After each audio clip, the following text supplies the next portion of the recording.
Hey, Tracie here with BibleJournalingMinistries.com, and in this video we're going to do a really easy background with just using a simple Posca pen. But I think for the most part we're going to have a lot of fun talking about the story of Esther. So if you're ready, let's go ahead and get started. All right, let us open up in prayer. Father God, thank you so much for this opportunity to come before you today, Lord, to review the story of Esther, which is a wonderful book of the Bible. And I pray that we would hear the words that you have for us today, and that we would be encouraged by your beautiful word. I pray this time of Bible journaling honors and glorifies you. And I pray that you're just here with us, just delighting in our worship of you today. In Jesus Christ's name I pray. Amen. All right, so we're going to do easy Bible journaling. Very simple, easy background today as we're going through easy backgrounds in our technique classes. I'll be using my Esther 4:14 for such a time principle. And because I'm going to make this super easy, we're probably going to spend more time talking about the Bible than we'll actually do the Bible journaling. So, so let me give you a little background. So Esther is the main character that we're talking about today. Obviously, we're in Esther, and we're going to be in Esther chapter 4, verse 14. But before I do that, I want to give you a little bit of background. So Esther becomes queen, and she has a cousin whose name is Mordecai. And it says here that Esther was the daughter, this is actually Esther chapter 2, verse 15, where it says, Esther was the daughter of Abihail, who was Mordecai's uncle. Mordecai had adopted his younger cousin, Esther. And so they're cousins. And we know, if we keep reading, that Mordecai has loyalty to the king. And there are some guards that were planning to assassinate the king, who is King Xerxes. And Mordecai told Queen Esther about what was going on. And then, they found that Mordecai was telling the truth. And so the king had the guards impaled on some poles. And later, King Xerxes promotes someone named Haman, who is the son of Hammedatha, over other nobles. And so whenever Haman would come into the courtyard, everyone was supposed to bow, but Mordecai would not bow to him. And so Haman found out that he wouldn't bow to him, and basically wanted to punish him for not bowing down to him, essentially. And actually, instead of just punishing Mordecai, he had a plot to just kill all the Jews. Kill the Jews is what they had planned. So he got permission from King Xerxes, just kind of, doing what people do, which is convince people to follow along on their plots. And he got permission, where in Esther chapter 3, verse 8, it says, Then Haman approached King Xerxes and said, There's a certain race of people scattered throughout the provinces of your empire who keep to themselves, separate from everyone else. Their laws are different from those of any other people, and they refuse to obey the laws of the king. So it is not in the king's interest to let them leave. So if it please the king, issue a decree that they be destroyed, and I will give 10,000 large sacks of silver to the government administrators to be deposited in the royal treasury. So basically, the king's like, yeah, go ahead, do what you think is fit. Because, he just, he was one of the top nobles. So the king's going to be like, sounds like a great idea. If these people are lawless, let's just get rid of them. Again, I'm paraphrasing. Read it yourself. And so Mordecai finds out what's going on, and he goes to Esther and asks her for help. And this is where we get into the stickiness of the situation, right?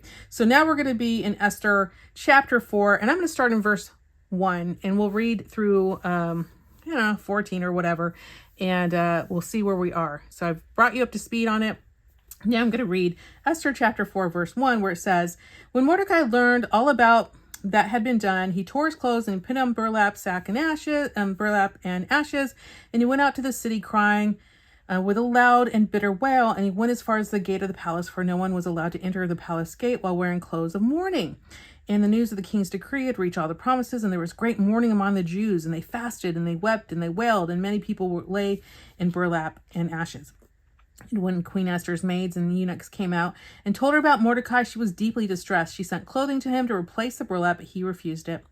And then Esther sent for Hathach, one of the king's eunuchs who had been appointed as her attendant. She ordered him to go out and go to Mordecai and find out what was troubling him and why he was in mourning. So Hathach went out to Mordecai in the square in the front of the palace gate. Mordecai told him the whole story, including the exact amount of money Haman had promised to pay the royal treasury for the destruction of the Jews.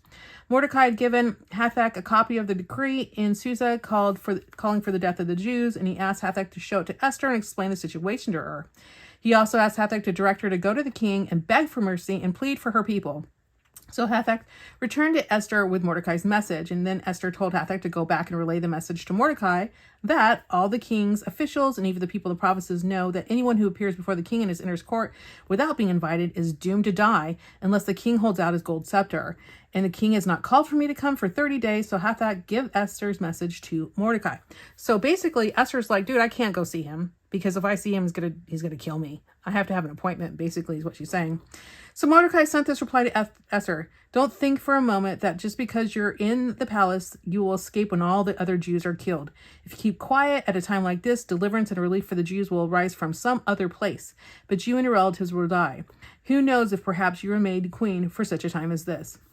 Then Esther sent a reply to Mordecai, go and gather all the Jews of Susa and fast for me. Don't eat or drink for 3 days or nights, and my maids will do the same. Then, though it is against the law, I will go see the king, and if I must die, I must die.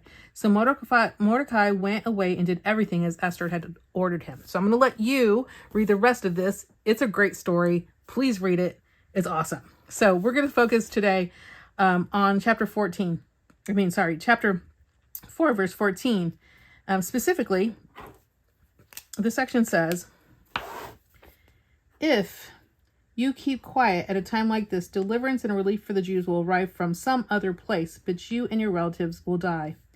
Who knows if perhaps you are made queen for such a time as this. I think this is a very important thing for us to think through in terms of situations in our lives. Now, I mean, obviously, we don't always have to apply, the Bible. Just, this could just be a story about Esther and how amazing she is. But I like to go, okay, what if I was in that situation? So I like to kind of think through some things and put myself in a situation to ask myself, what would I do if I was in this kind of situation? So to start with my Bible drilling, it's a quick, simple, easy background, and I'm just going to do black and white today. So to do that, I'm just going to start with my Posca Pen, and I am literally just going to create a pattern in the background. It really is no rhyme or reason besides wanting to get something in the background that is somewhat interesting.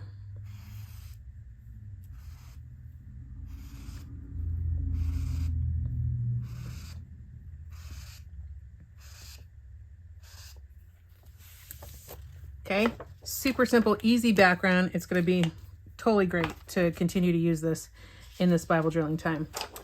All right, so then I want to put my tab on here. So anytime I read the Bible, I always ask myself, like, what if I was Esther, and would I put my neck on the line for my race, basically the Jews, right? Would I have done what she was being asked to do? Because, I don't think, I'm pretty sure that, the law is the law, and you don't want to mess up in those days. It's not like, sometimes, you do something wrong and they just hang you for it. There was not a lot of, it doesn't feel like there was a lot of grace back then. But she was like, I have an opportunity and I have to consider, this advice from Mordecai, who was her cousin. And there's a possibility that if I don't do anything, I'm going to die anyways. Right? But maybe I can go to the king and ask him, for help. Right? And maybe I won't keep quiet. And I think there's times in our life where we feel like we need to speak up. Maybe,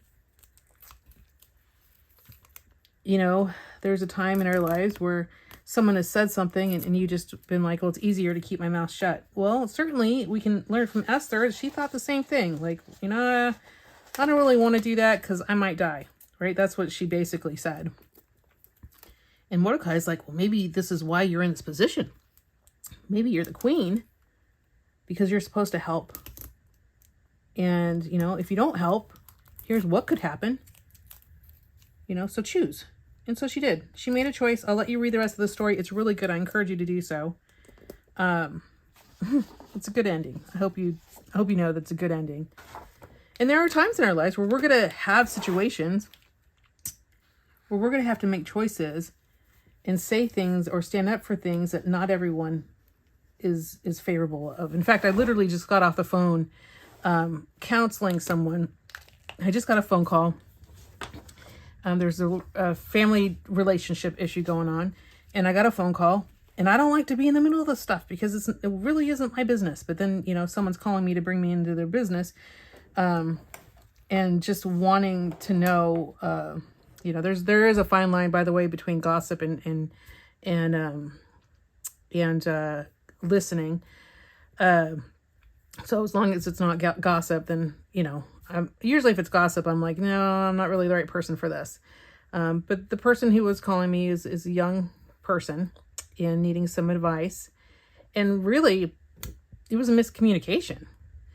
And, I didn't really want to be put in that situation where, if I say something, then this other person is going to be upset at me.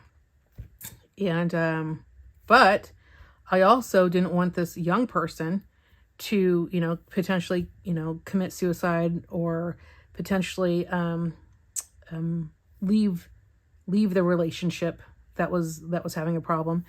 I wanted that person to feel heard. And that's all that person really needed, was me just to listen and let them feel heard. But obviously that put me in a pickle, because I'm not siding with any one person, right? I'm kind of in the middle, just encouraging everyone to talk to each other. And then, I get put in the middle, and being in the middle, sometimes you do get punished. I hate to say it, but sometimes you do get punished. But perhaps I was there for that reason, to be someone that could help mend a relationship. Now they're working on it, so I'm hoping that will be the outcome. But until then, yeah. Until then, we're just going to have people upset. And that happens sometimes, right? So you're going to be put in a situation in your life where you're going to have to make a decision. And that decision may not be popular, and that decision may put you in a pickle. But I pray that the Holy Spirit is with you in that time and directs you accordingly. And, perhaps you were made for a time such as this. So I think for this, I love the background. It's super simple and easy. I think for my words, I think I'm just going to say, I was made for this moment.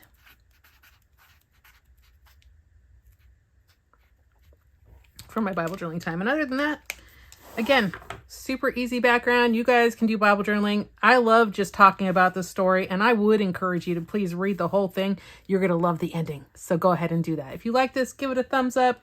If you want to talk about anything further, leave it in the Momentum discussion. I'd love to hear what you guys are saying in Momentum. It is so fun. If you're not a member of Momentum, there's links in the description. You can learn all about it. I hope you have a very blessed day. Goodbye.